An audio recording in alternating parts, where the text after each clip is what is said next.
Mga OFW na nakulong dahil sa utang? Inabot nga ng halos 5 taong pagkakakulong ang naging parusa ng 4 na OFW sa Saudi Arabia dahil sa hindi nabayarang utang di umano ng mga ito.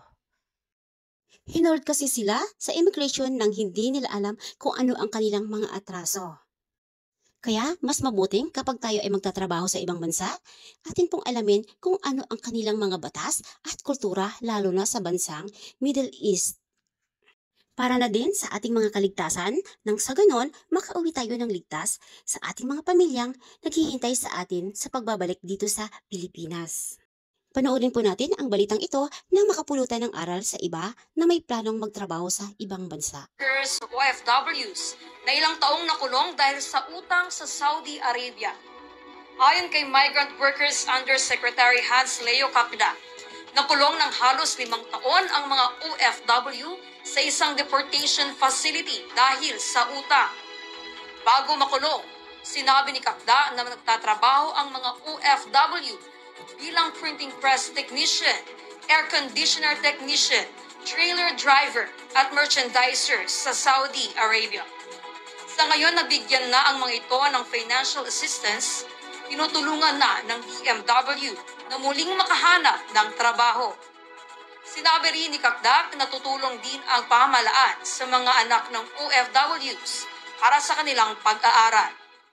Sa katunayan, ani Kakdak, nakipag-ugnayan na sila sa isang LGU para tulungan sa proseso ng requirements ang isang estudyante ng OFW. Samantala, pinaalalahanan ng DMW ang mga OFW na maging maingat sa kanilang mga pagkakautang dahil may mga bansa gaya ng Saudi na mahigpit ang batas kaugnay sa hindi nababayarang utang. Gayunpaman, sa kabila ng ganitong kaso ang kinaharap ng mga kababayan sa Saudi, ay ipinangako pa rin na ang DMW na handa silang para sa legal assistance ng mga OFW.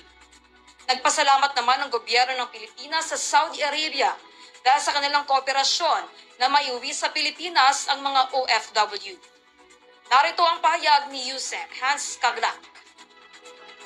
Yung type of work na legal assistance, handling specific cases of jailed OFWs that we had picked up from the DFA.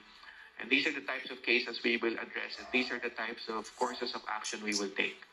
Na kung merong Pilipinong nakakulong, we will give them the best legal defense, the best means possible to open the door, literally, for them to come home.